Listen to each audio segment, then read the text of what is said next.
Welcome, fellow explorers, to Papua New Guinea, a land where time stands still and secrets are fiercely guarded. Beneath the dense jungle canopy, mysteries linger, valleys haunted by spirits, caves echoing with ancient rituals, and tribes untouched by the outside world. These secrets are protected by powerful taboos and the unforgiving terrain. Today, we'll carefully unveil 7 forbidden secrets, each woven into the very soul of this wild island. Stay with me until the end. The final secret may change how you see the ancient world forever. Let our expedition begin.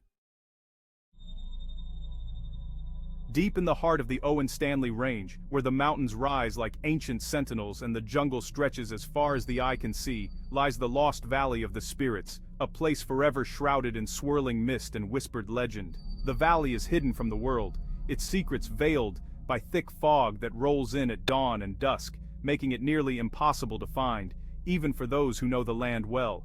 Locals believe it's home to the Masalai, mysterious shape-shifting spirits who fiercely guard their sacred domain.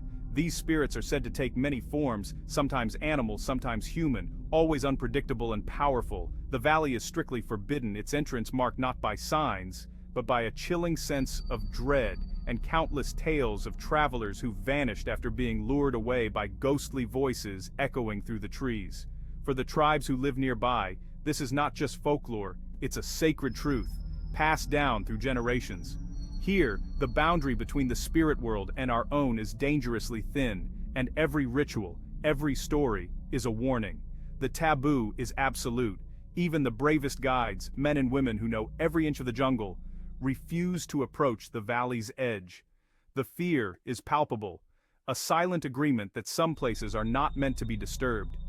To trespass is to risk spiritual retribution, illness, disaster, or worse.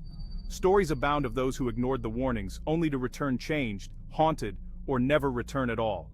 This deep-rooted belief has kept the valley untouched for centuries, transforming it into a natural sanctuary, protected not by fences or laws, but by fear and profound respect.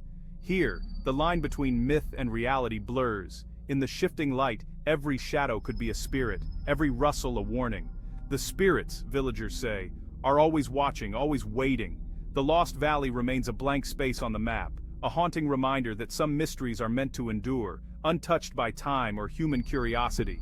In Papua New Guinea, belief is the strongest barrier of all. It shapes the land, protects its secrets, and keeps the spirits at peace. The spirits, they say, are watching, and in the Lost Valley, their presence is felt in every whisper of wind, every shifting shadow, and every story told by firelight.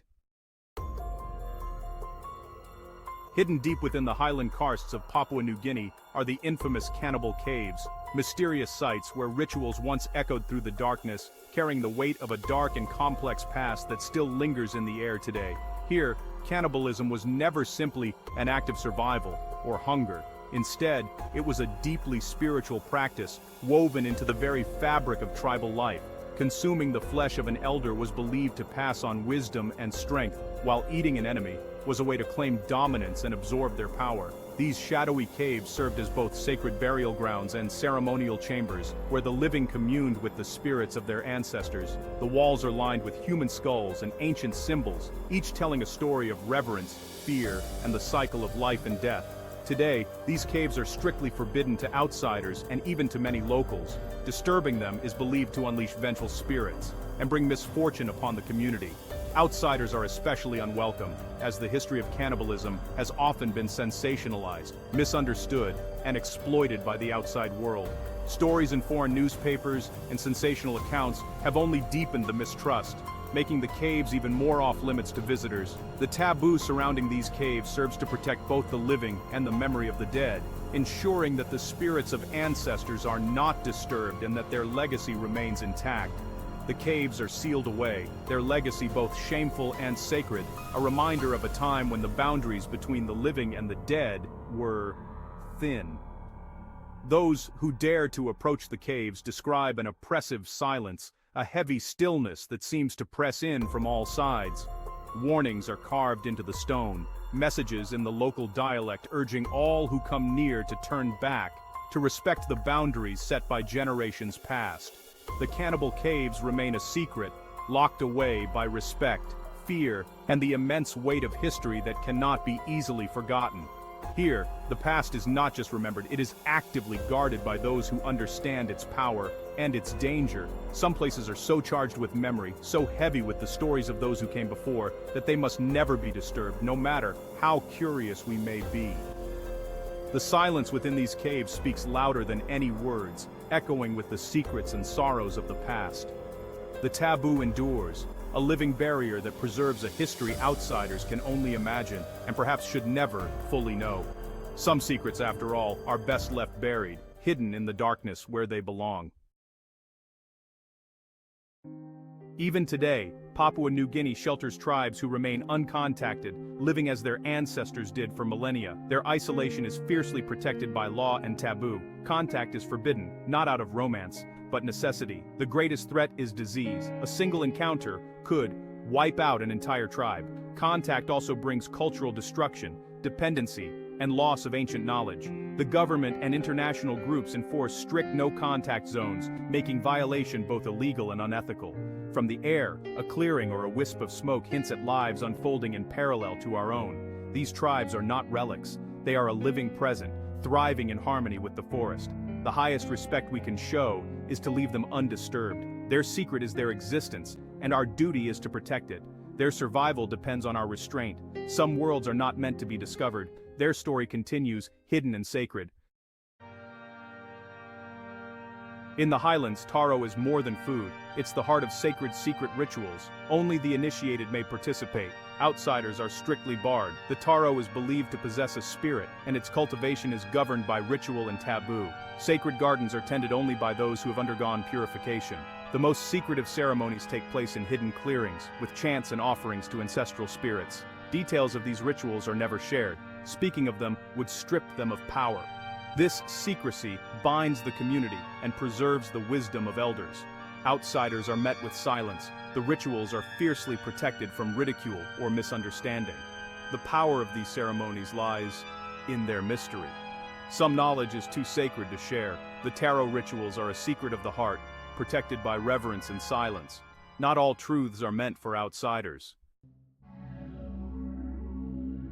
Beneath Papua New Guinea's soil lies gold, guarded by secret ancestral mines known only to certain clans. These sites are hidden, fiercely protected, and forbidden to outsiders under threat of deadly force. The gold is mined for tradition, not greed, used in ceremonies and trade, never for exploitation. The secrecy preserves both the land and the clan's autonomy, shielding them from the devastation of outside interests. Legends warn that spirits guard the gold, cursing those who take it with greed. Attempts to find these mines are met with swift, sometimes deadly resistance. The jungle keeps its secrets well. For these clans, secrecy is survival, cultural, economic, and spiritual. The forbidden mines are a powerful act of resistance against a world hungry for resources. Here, gold is a sacred trust, not a prize. The glittering secret remains hidden, guarded by tradition and the jungle itself. Deep in the heart of the jungle, where sunlight barely pierces the thick canopy, lies the most dangerous knowledge of all. This is the Poison Garden, a secret domain fiercely guarded by the shaman, hidden from the eyes of the uninitiated. Here, among tangled roots and shadowy leaves, deadly plants are carefully cultivated. Their secrets, how to use them, when to avoid them, are known only to the medicine man, who walks the fine line between healer and harbinger of death. This knowledge is true power. The shaman knows which vine can paralyze a man in moments, which berry brings a swift end, and which sap, when prepared with care, can heal wounds that would otherwise be fatal. Every plant holds a story, a danger, or a cure. Access to this garden is strictly forbidden to all but the chosen apprentice. This secrecy is not just tradition, it is protection, shielding the community from accidental poisoning or the threat of malicious intent. The shaman's wisdom is not written in books, but passed down through years of patient training and observation. Each lesson is earned, never given lightly, and every mistake can be fatal. Only the worthy, those who have proven their respect and understanding, are shown the true location and secrets of the Poison Garden. It is a rite of passage, a test of trust and responsibility. Outsiders, no matter how curious, are shown only harmless remedies, leaves that soothe, roots that calm. The true power of the garden remains hidden, locked away from those who might misuse it. The line between medicine and poison is razor thin. A single mistake in preparation can turn a cure into a curse. The responsibility of this knowledge is immense, and the consequences of error are dire. To speak openly of these plants is to risk invoking their power. Silence, therefore, is the ultimate safeguard, a vow taken by every apprentice who enters the poison garden. The poison garden is more than a collection of plants. It is a living library of ancient wisdom, protected by fear, respect, and unbreakable tradition. Some secrets are simply too dangerous to share, their risks outweighing any possible reward.